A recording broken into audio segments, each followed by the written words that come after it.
Hello everyone, welcome back to another new video. So আজকের ভিডিওতে আমি আরেকটা ঈদ লুক আপলোড করব। তো এর আগের দিনের ভিডিওটা ছিল হচ্ছে অনেকটা মফ টাইপের আই লুক ছিল।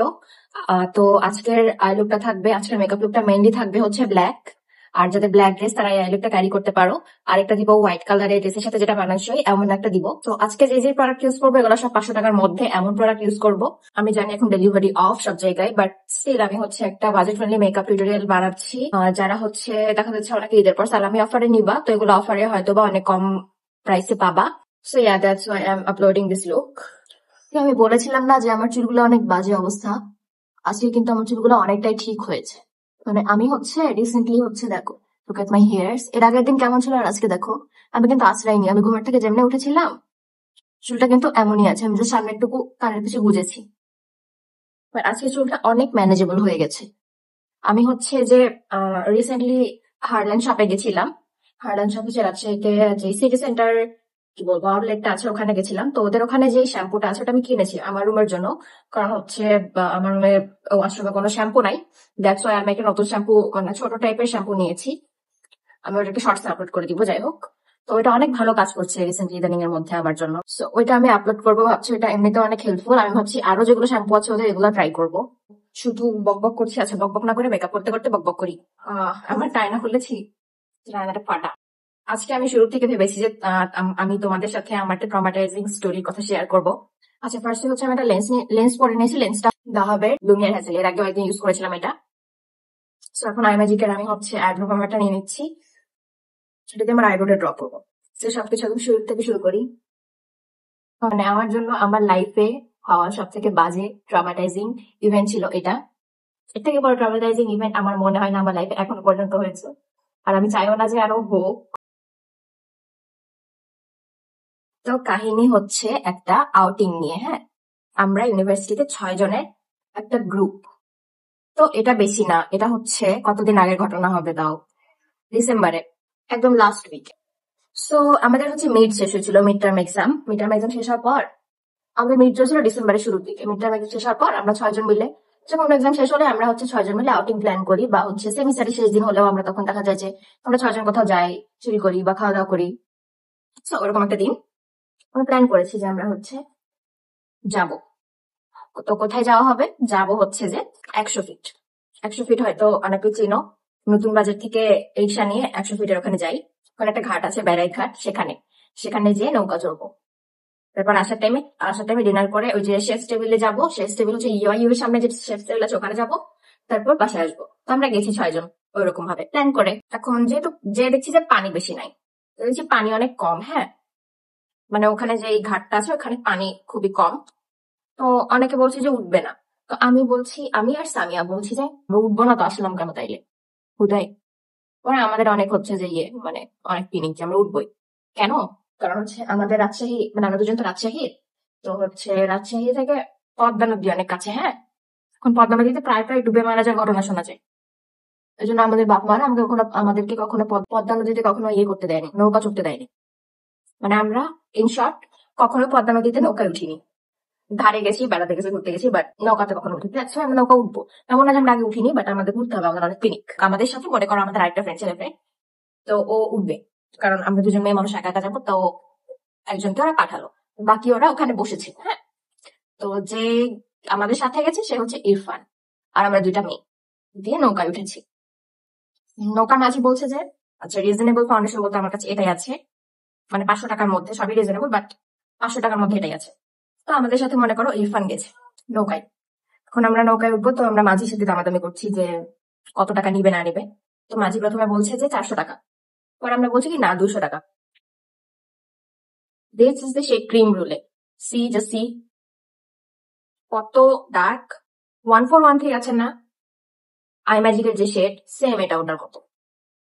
ক্রিম রোলে নাকি ফেয়ার স্কিনের শেড, মানে অবাক হয়ে যায় আমি মানুষের কথাবার্তা শুনলে। তারপর স্কিন থেকে অনেক ডার্ক হয়। তো যাই হোক, আমরা প্ল্যান করেছি যে আমরা যাবো। দিয়ে নৌকা আল্লাহ 200 টাকায় রাজি হয়ে গেছে, তো ভালো। তারপর উঠলাম নৌকায় সুন্দর মতো, আমরা 3 জন, আমরা 2টা মেয়ে আর আরেকজন হচ্ছে ইরফান। উঠে একটু পর নৌকাওয়ালা বলছে কি, মানে মাঝি বলছে কি নৌকার, যে মামা জিনিসপাতি যা যা আছে ব্যাগে সুন্দর মতো ভরে রাখেন, একটা ব্যাগে ভরে রাখেন, না হলে অনেকে আছে টান দিয়ে নিয়ে যায়। আমরা তো আগে ওখানে গেছি, হ্যাঁ, মানে এমনি ঘুরতে ঘুরতে নৌকা দিয়ে ঘুরতে। আমরা ভাবছি যে ঠিক আছে, সব ঢুকিয়ে রাখি, কি আর হবে। একটু পর অনেক দূর নিয়ে গেছে, হ্যাঁ, নৌকা দিয়ে অনেক দূর গেছি। তো অনেক দূর যাওয়ার পরে মাঝে জিজ্ঞেস করছে যে আর সামনে যাব? তখন মাগরিবের আজান দেয়নি, তখন দিন ছোট ছিল। তো মাঝি বলছে যে আর যাব মামা? তো তখন আমরা বলছি যে না, আর যাওয়ার দরকার নাই, আপনি নৌকা ঘুরান বিকাল 5টার দিক। তখন 5:30টার দিক আজান দিত এমন টাইম। তারপর নৌকা যেই ঘুরিয়েছে, সামনে থেকে আরেকটা নৌকা দিয়ে 4-5 জন আমাদের নৌকার সামনে এসে আমাদের নৌকাটাকে থামিয়ে দিয়েছে। থামিয়ে দিয়ে হাতে ছুরি কাঁচিগুলো ছিল, তো থামিয়ে দিয়ে আমাদের নৌকাতে উঠে পড়েছে 4-5 জন। আর আমরা ওখানে 2 জন মেয়ে, 4-5 জন ছেলে। ছিনতাইকারী। তখন ওই টাইমে অনেক ছিনতাই হচ্ছিল বাংলাদেশে, পুরা সব জায়গাতেই। মানে যখন হাসিনা পালালো তারপর দিয়ে তারপর আমাদেরকে বলছে যে যা যা আছে সব বের কর। আর আমার ব্যাগে, যে ব্যাগে মাঝি বলেছিল সবকিছু ভরে রাখতে, সে ব্যাগটা আগেই নিয়ে চলে গেছে। এরপর বলছে যা যা আছে সব বের কর।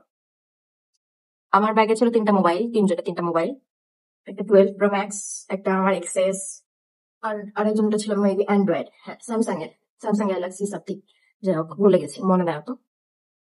তো 3টা মোবাইল, আমাদের আইডি কার্ড ছিল ইউনিভার্সিটির, আইডি কার্ড গুলোও ছিল, ব্যাংকের কার্ড ছিল আমার, সব নিয়ে গেছে।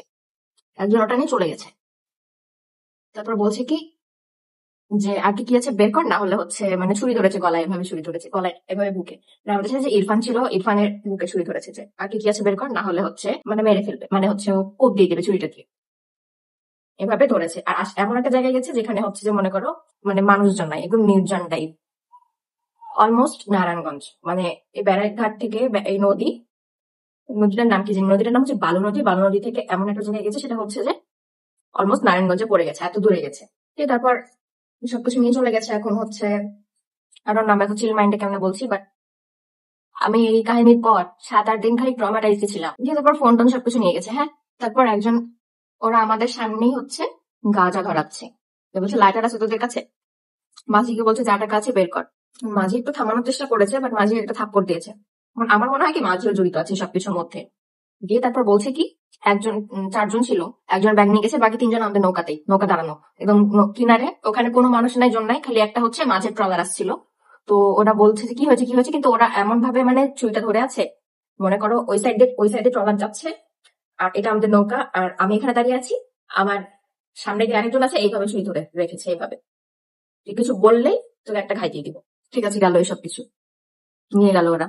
তারপর একজন বলছে কি যে মেয়ের নেশা অনেক আগে বাদ দিয়ে দিয়েছি, না হলে তোদের এখানে মেয়ে মানুষ আছে, মেয়ের নেশা অনেক আগে বাদ দিয়ে দিয়েছি, নাহলে মেয়েদেরকে নিয়ে যেতাম, কিছু বললে তোদের এখানে মানে মেরে ফেলে রেখে যাবো, কেউ দেখতেও আসবে না, এরকম টাইপের কথাবার্তা বলছে। মানে ছিনতাই, আর বুঝছোই তো, ছিনতাই করতে আসছে ওরা, তো এগুলো বলবে।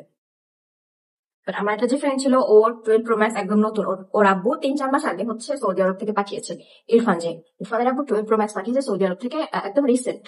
ও হচ্ছে আমাদের জন্য কিছু বলতেও পারছে না, মারামারিও করতে পারছে না। যদি আমরা 5-6 জন ছেলে থাকতো, বাকিরা যদি সাথে আসতো, তাহলে হয়তো একটা কথা ছিল যে কিছু মারবে টারবে, কিন্তু ওরা যদি কিছু করে, ওরা যদি ছিনতাইকারীদেরকে মারে টারে, তারপর যদি ওরা মানে আমাদের সম্মানে কোনো ঝামেলা করে, মানে আমাদেরকে নিয়ে কোনো ঝামেলা করে, তাহলে তো ও আর কিছু করতে পারবে না। এই জন্য ও কি করেছে, চুপচাপ দিয়ে দিয়েছে, কোনো কথা তেমন একটা বলেনি। যে অনেক হচ্ছে আমরা একদম মানে ট্রমাটাইজ। তার মধ্যে নৌকা মাঝিকে আমি ভাবছি কি আমরা আজকে শেষ। কারণ ওই টাইমের মধ্যে কি 300 ফিটের মাঝখানে, 300 ফিটের মধ্যে ওখানে ওই সময়টাতে অলমোস্ট 3-4টা লাশ মনে হয় ভেসে আসার খবর আমরা অলরেডি পেয়েছি। আমরা ভাবছি যে কি আর হবে, আমরা অত গায়ে নিইনি, আমলে নিইনি আর কি। তো ওই টাইমে আমার আমার ফিল হয়েছে যে আমি মনে হয় আজকে মরে যাবো, আজকে আমাকে কেউ এখান থেকে জীবন্ত নিয়ে যেতে পারবে না, নাহলে আমাকে কিছু একটা করে দিবে। তারপর ওরা যখন চলে গেছে, তখন মাঝি অনেক আস্তে আস্তে নৌকা আগায়, আমি বুঝি না যে এত আস্তে। আমি বলছি মামা জোরে চালান জোরে চালান, বলছে কি মামা নদীতে তো পানি নাই, কেমনে জোরে চালাবো। তখন আমার এত রাগ উঠেছে ভাই, আমি বারবার বলছি জোরে চালানো, আমার তো ভয় লাগছে। আমি ভাবছি যে এখনই মনে হয় মরে যাবো, জীবনটা নিয়ে আর ফিরতে পারবো না। ওইদিকে ইরফান হচ্ছে বারবার নৌকালাম আমাকে বলছে, মানে মাঝিকে বলছে যে এটা কি করলেন আপনি, তো আমাদের থেকে টাকা চাইলে পারতেন, ফোনটা কেন নিয়ে নিয়ে গেলেন, হ্যান ত্যান অনেক কথা বলছে ইরফান। সে অনেকক্ষণ নৌকা বেয়ে বেয়ে মানে যেতে না আমার যত টাইম লেগেছে, আস্তে আস্তে আস্তে আস্তে ইচ্ছা করে এত মানে আস্তে নৌকা চালাচ্ছে যে আমাদের ফিরতে অনেকক্ষণ টাইম লেগেছে, মানে অনেকক্ষণ। ঠিক আছে, ঘাটে আসলাম, ওইরকম অবস্থায় যে ফোন নাই, কিছু নাই। ঋতু সময় বলছে কি হয়েছিল তোর? পরে আমরা বলছি এরকম কাহিনী। এখন ঘাটের লোকজন এগুলো শুনেছে, শুনে সন্ধ্যের মধ্যে একজন ছিল হচ্ছে বিএনপির কি জানি একটা নেতা, মনে হয় পাতি নেতা টাইপ কিছু। তো তার নাম মনে পড়ে সবুজ। হ্যাঁ, আমি রিয়েল নাম বলছি না, সবুজ। আমি অনেক ভয় পেয়েছি ভাই। আমি ভাবছি যে আমি আজকে হয় জীবন নিয়ে যেতে পারবো না এখান থেকে, না হলে আমার সম্মানটা নিয়ে যেতে পারবো না। তো ওখানে হচ্ছে একজন আছে সবুজ, ও বলছে যে আপনি আসেন আমাদের সাথে, আমার সাথে আসেন, যদি এলাকার কেউ করে থাকে তাহলে আমি বের করে দিতে পারবো আপনার ফোন। ওই দিক থেকে আমার ফ্রেন্ড সামিয়া, তারপর ইরফান, ওরা কান্দাকাটি শুরু করে দিয়েছে। আমি অত কান্দাকাটি করি না, আমি এমনিতে ট্রমাটাইজ হই, আমি কান্দ কি, আমি অল্প শোকে কাতর, অধিক শোকে পাথর। তো আমি কান্দাকাটি কিছু করছি না, ওরা জাস্ট ঘটনা এক্সপ্লেন করছে। তার মধ্যে ইরফান যে আছে, নেতাটা ছিল, ওকে হচ্ছে সবকিছু এক্সপ্লেন করে করে বলছিল যে এরকম এরকম এরকম এরকম হয়েছে। পরে ওই নেতাটা বলছে আপনারা আসেন আমার সাথে। দিয়ে আমরা ওর সাথে গেছি একটা বাড়ির সামনে, একটা কেমন বাড়ি, টিনের বেড়া দেওয়া, মনে হচ্ছে ভিতরে কাউকে অনেক মারছে বা কিছু, আই ডোন্ট নো। আমি অত কিছু চিন্তা করি না, আমি ভাবছি যে ঠিক আছে, ওর ফোনটা পেয়ে গেলে ও ফোনের জন্য অনেকেই করছিল। আমি তো মানে পারছি না যে ফোনটা না নিয়ে চলে আসি ভাই, আমার এত ইয়ে নাই, ফোন একটা গেছে, কোন একটা কি কি কি আছে জীবনে। ওর ফোন নিয়ে এত ক্রেজ ছিল, আর ওর বাপ ওটা নতুন পাঠিয়েছে, এই জন্য এই, আচ্ছা এটা বিউটি গ্লেজের লিকুইড কন্ট্রোল, দ্যাটস ওয়াই ও হচ্ছে যে গেছে ওদের সাথে, আমরাও গেছি সাথে। এখন আমাদেরকে বলছে কি, আপনারা দুজন রিক্সা ভাড়া করে চলে যান, দিয়ে আমাদের হাতে 100 টাকা নোট দিয়েছে। আমি বলছি যে না, যা হবে আমরা একসাথে থাকবো এখানে, আমাদের সামনে হবে, না হলে না।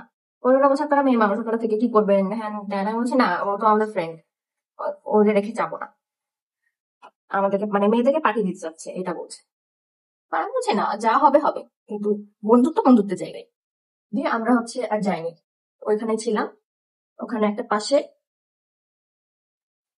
আন্টির বাসায় একটা, ওই যে লোকটা আমাদেরকে হচ্ছে একটা বাড়ির কাছে নিয়ে গেল, ওরা আমাদেরকে পরে একটা আন্টির বাসায় নিয়ে রেখেছে।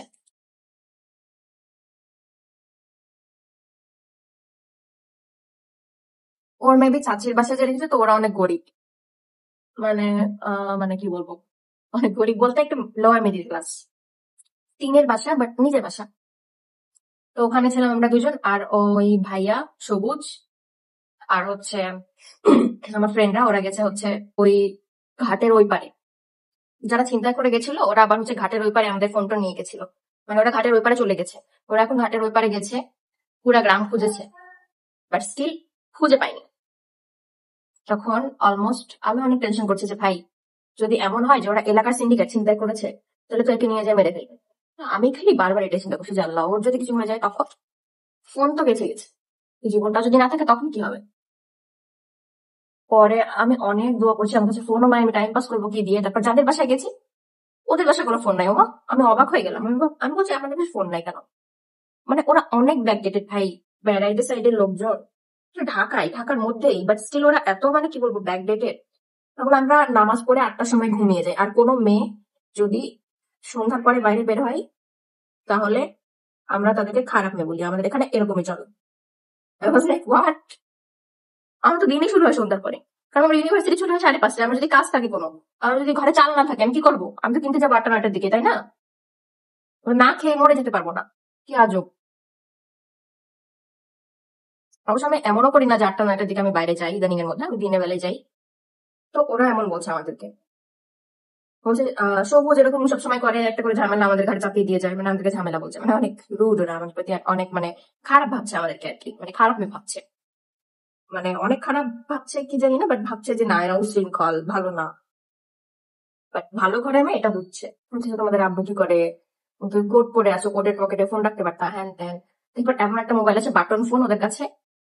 আমি বলছি বাটন ফোনটা একটু দেন, আমি একটু ফোন করি, ফোন করে একটু জিজ্ঞেস করি তোমার যেহেতু চাচাতো ভাই, ও সবুজ ভাই যেহেতু তোমার চাচাতো ভাই, মানে যে আন্টির বাসায় নিয়ে রেখেছিল, সে আন্টির বাসায় হচ্ছে যে তার মেয়েও ছিল। ওর আন্টি হচ্ছে সবুজ ভাইয়ার মেয়ে, সবুজ ভাইয়ের মেয়ে বলছি তো, সবুজ ভাইয়ের চাচাতো বোন, চাচির মেয়ে। বলছে না সবুজ ভাই কোনো কিছু করবে না, সবুজ ভাই অনেক ভালো, ওই মেয়েটা অনেক ভালো ছিল। আমার অনেক ইচ্ছা ছিল যে ওদেরকে কোনোভাবে হেল্প করবো, বাট আমার ওই সাইডে যাওয়ার এখন কোনো ইচ্ছাই নাই। এটার নাম ছিল সাদিয়া। সাদিয়া বলছে যে না, সবুজ ভাইয়া ভালো, ও অনেক মানুষের হেল্প করে, ও হচ্ছে পুলিশের গোয়েন্দাগিরিও করে। আমি না ভরসা পাচ্ছি না তাও।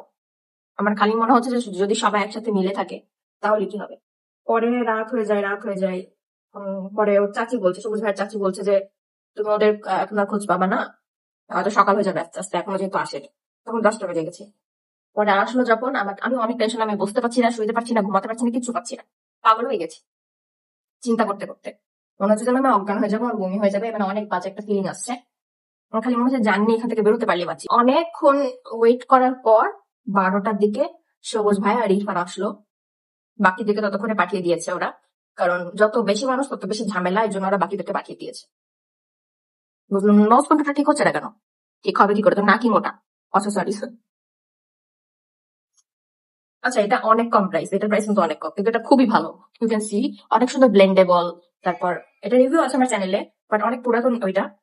সো আমি আজকে আবার ইউজ করলাম, যেহেতু রিভিউটা অনেক পুরান হয়ে গেছে। তো আমরা অনেক চিন্তায় আছি, পরে ওরা কোনো খোঁজ খবর, ওরা আসলে 12টার দিক, আমি আর সামি চিন্তায় শেষ। এসে বলে যে না, কোনো খবর পাইনি। বুঝলাম না ভাই, ছাগল ম্যামা করছে কেন এখান থেকে?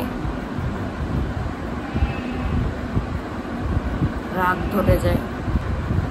আচ্ছা, কনসিলার সাজেশন তোমাদেরকে আমি যদি দিই, তোমরা ইনসাইটের এই কনসিলারটা ইউজ করতে পারো, এটা অনেক ভালো কাভারেজ দেয়। আরেকটা আছে বিউটি গ্লেজের এই ট্রায়ো টাইপ, মানে 3টা আছে আর কি। এই কনসিলারটাও ইউজ করতে পারো, এটা অনেক ভালো, বাজেট ফ্রেন্ডলি। মানে আমার কাছে যত চিপ প্রোডাক্ট এর মধ্যে যতগুলা ভালো আছে, আমি এগুলো দেখাবার ট্রাই করছি আজকে। সো আমি যে মানে সবুজ ভাইকে ভেবেছিলাম যে ভালো না বা কিছু, অ্যাকচুয়ালি ও খারাপ না, ও ভালোই। ও হেল্প করছিল অ্যাকচুয়ালি আমাদের। আর আমি এখনো স্টিলও জানি না যে ওরা হচ্ছে সিন্ডিকেট করে আমাদের ফোনটা নিয়ে গেছে নাকি মানে জাস্ট নিয়ে গেছে, আমি এটা এখনো জানি না। বাট ইভেনচুয়ালি এটাই মনে হচ্ছিল যে সবুজ ভাই আমাদেরকে হেল্প করছে। আচ্ছা, আমি আইম্যাজিকের এটা নিয়েছি। আমি কম প্রাইসে 500 টাকার মধ্যে কোনো কি বলবো আইশ্যাডো প্যালেট পাওয়া পসিবল কিনা আমি জানি না। আইম্যাজিকের একটা কাজল নিয়েছি। কাজলটা দিয়ে আমি ব্ল্যাক স্মোকি আই করবো, একটা বেসিক ব্ল্যাক স্মোকি আই, সাথে একটা গ্লিটার বা কিছু। আমার এখনো মাঝে মধ্যে মনে হয় যে ওরা পুরাটা একটা চক্র, যে মানে আমাদেরকে ফাঁসানোর ট্রাই করেছে, মানে পুরা টাইম আমাদেরকে ফাঁসানোর ট্রাই করেছে। যে আসলো, তারপর কোনো খবর পাওয়া গেল না তেমন, যে মানে ফোন সংক্রান্ত কোনো খবর পাওয়া গেল না। সো আমরা অনেক ডিসঅ্যাপয়েন্টেড হলাম। আর কিন্তু আমি অনেক খুশি হয়েছি অ্যাকচুয়ালি। সামিয়া হয়তো অনেক ডিসঅ্যাপয়েন্টেড হয়েছে, বাট আমি না অনেক খুশি হয়েছি যে লিস্ট ও বেঁচে ফিরে আসছে এই জন্য। কারণ আমার তখন এটাই ভয় ছিল যে ওকে নিয়ে কিছু না করে ফেলে। বাট ও অনেক হতাশ ছিল, কারণ ওর ফোনটা ওর অনেক দরকার ছিল, আর মানে ফোনটা ওর যে কোনো মূল্যে দরকার ছিল। বাট আমি চাচ্ছিলাম যে না, বেঁচে থাকলে অনেক ফোন কিনা যাবে, মরে গেলে তো তো সব শেষ। এমনিতে আমি অনেক হতাশ থাকি, অনেক সুইসাইডাল থটস থাকে, কিন্তু আমি এইভাবে মরতে চাই না কারো হাতে ভাই। আল্লাহ দিয়ে জীবন কতই সস্তা। দিয়ে তারপর আমরা ওই দিনের মতো বাসায় চলে আসলাম। ভয় পাচ্ছিলাম। তারপর বাসায় এসে আমি ভাবছি যে আম্মু আব্বুকে কিভাবে ফেস করব, আম্মু আব্বু কি বলবে না বলবে। দূরে থাকি, টেনশন তো এমনিতেই করে, অনেক টেনশন করবে হয়তো। আমি ভাবছিলাম যে পুরো ব্যাপারটা আম্মু আব্বুকে জানাবো না, পরে আস্তে আস্তে একটু একটু করে জানাবো। বাট আমি হচ্ছে ইরফানকে পরে কল দিয়েছি। ইরফান হচ্ছে প্রথম থেকে আমার বেস্ট ফ্রেন্ড। সামিয়া হচ্ছে আইপি ডিপার্টমেন্টের, হ্যাঁ। তো সামিয়া হচ্ছে মানে কি বলবো, মানে আমাদের গ্রুপে নতুন জয়েন হয়েছে। কিন্তু সামিয়াকে আমি আগে থেকে এমনিতে চিনি, যেহেতু ও রাজশাহীর। ইরফান আগে থেকে ফার্স্ট সেমিস্টার থেকে আমার বেস্ট ফ্রেন্ড। আমরা সবকিছু একসাথে কথাবার্তা, তারপর পড়াশোনা, নোটস টোটস, পড়ালেখা বোঝা, পরীক্ষার আগের দিন কি বলবো সাজেশন, সবকিছু একসাথে করি। তো আমি বেশি পরামর্শ ইরফানের সাথে করি, আর হচ্ছে সামিয়ার সাথে অত একটা ইন্টারাকশন আমার কম হয়, রোজই হয় কথাবার্তা, বাট ইরফানের সাথে বেশি ক্লোজ হয়। এখন আমি ইরফানকে বলছি যে বাসা কি জানাবো এরকম এরকম, ও বলছে কেন জানাবি না, জানাতে তো হবেই, ফোন চলে গেছে, এখন হচ্ছে তুই যদি ফোন ফোন কেনার টাকা কোথায় পাবি, তুই কি ইনকাম করিস? এটা তখন আমি হচ্ছে যে হ্যাঁ, তাও তো ঠিক বলেছে, কিন্তু ইনকামও করি না। আমার মাথায় অ্যাকচুয়ালি তখন কোনো কাজ করছিল না, যে রাতের বেলা, অনেক রাতের বেলা আম্মুকে কল দিয়েছে, হ্যাঁ। আচ্ছা, আন্ডারটা একটু সেট করে নি। তো অনেক রাতের বেলা আম্মুকে কল দিয়েছি,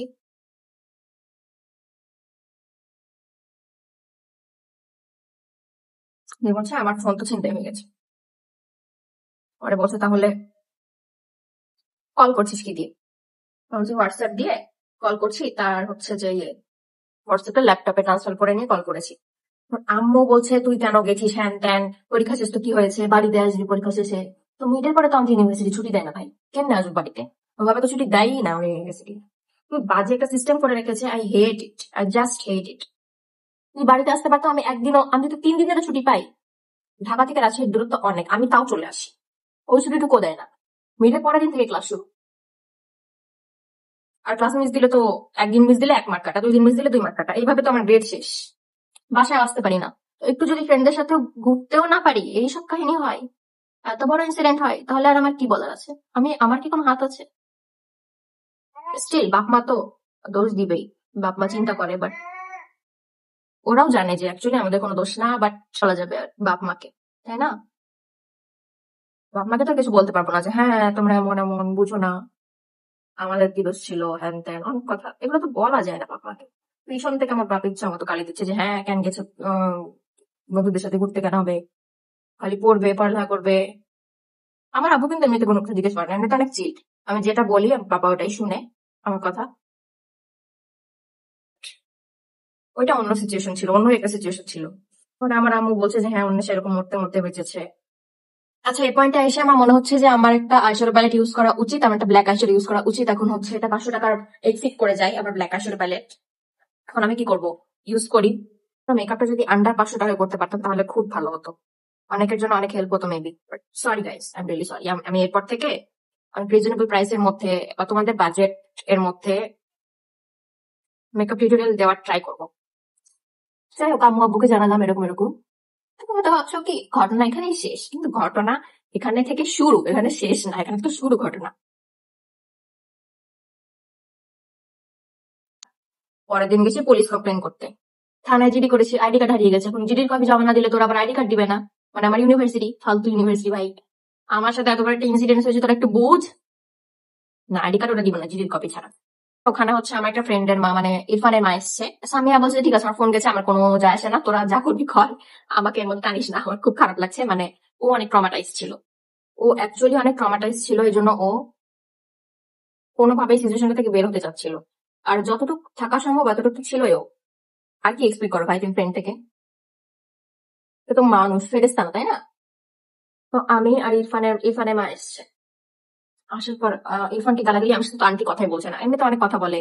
আন্টি অনেক ভালো, অনেক কথাবার্তা বলে, অনেক মিশুকে। তারপর ফোন দিলে ইরফানকে যদি কল দিয়ে আন্টির সাথে কথা হয়, এমনিতে মানুষ ভালো কি। বাট ওই দিন কি হয়েছে, ওই দিন তো আন্টি নিজে অনেক ডিসঅ্যাপয়েন্টেড যে আহ, এরকম একটা কাহিনী হয়েছে, তাও আবার 2টা মেয়ে সাথে ছিল, ওই জন্য কোনো কিছু করতে পারিনি। তো সামিয়ার সাথে তো ওরা দেখা করতে পারছে না, বাট দেখা করতে পারছে কার সাথে? আমার সাথে। তো আমার সাথে কথা বলছে না, এই জন্য আন্টি অনেক ডিসঅ্যাপয়েন্টেড ছিল। ভাই তুমি এতবার একটা কাহিনী করেছো, তোমার সাথে এতবার একটা কাহিনী হয়েছে, এখন ওরা গুরুজন মানুষ, ওরা কি এত মডার্ন খেয়ালের? তো ওরা ভাবছে যে কেন তুমি গেছো, কেন ছেলে ছেলে মেয়ের সাথে যেতে হবে কেন? এখানকার সবাই বলছে, মানে আমরা আবার হচ্ছে যে পুলিশ স্টেশনে যে গেছি, মহিলা পুলিশগুলো আরেক জিনিস। ওরা বলছে যে হ্যাঁ আমরা তো আমাদের মেয়েদেরকে বাইরে বেরিয়ে হতে দিই না, আমার মেয়ে ব্র্যাকে পড়ে, আমার মেয়েকে আমি নিজের হাতে দিয়ে আসি আবার নিয়ে আসি, এই সে অনেক কথা। আন্টিকে আরো আমার এগেনস্টে ইয়ে করে দিয়েছে, এ তো মেয়ে ভালো না এই জন্য এমন হয়েছে, ছেলেদের কি দোষ, মানে ছেলেদের কোনো দোষ নাই।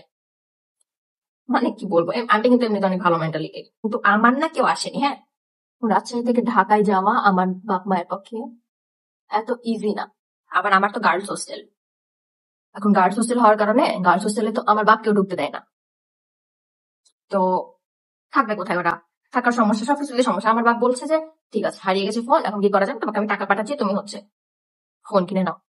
টাকা পাঠিয়ে দিয়েছে ওইভাবে, কিন্তু ও তো ফোনের পিছনে লেগে আছে, ইরফান আর আন্টি। মানে ওরা হচ্ছে, তারপর ওখানে আবার একটা পুলিশ, মানে যাই হোক, এটা একটা কনস্টেবল বা পুলিশ অফিসার, আন্টি হচ্ছে পরিচিত। তো সেই বলছে যে সে বলছে আপনারা ছেলে মেয়ে গেছেন কেন, তখন তো আমার সাথে সামিয়া নাই, এখন পেয়ে বসেছে আমাদের দুজনকে যে আপনারা ছেলে মেয়ে গেছেন কেন, আপনারা বিয়ে করেন না কেন? মা, আমি তো ওখানে পুরো থাম বলছি বিয়ে করবো, আমি কোনো কথা বলছি না। আমাকে আন্টি বলছে চুপ চুপ চুপ থাকো, আমি চুপ আছি। আমাকে আমাকে হচ্ছে যে ইরফানও বলছে যে চুপ থাকো চুপ থাকো। So, আমি চুপ আছি ভাই, আমি কোনো কথা বলছি না, আমি একদম চুপ। এমনিতে এত একটা কাহিনী হয়ে গেছে, যদি আমি গুরুজনদের মুখে মুখে কথা বলি তাহলে ভাববে যে এই মেয়ে আসলে কার্পের মধ্যে আসলে ঘাপলা আছে। পরে আমরা জিডি করালাম, এখন একটা মহিলা কনস্টেবল বলছে কি আপনার সাথে কেউ আসেনি? কনস্টেবলটা ভালো ছিল, খুবই ভালো। আমি বলছি যে না। ওরা বলছে আপনার কেউ আত্মীয় স্বজন নাই? আমি বলছি আছে, কিন্তু সবাইকে ইনভলভ করতে চাচ্ছি না, সবাইকে জানাতে চাচ্ছি না।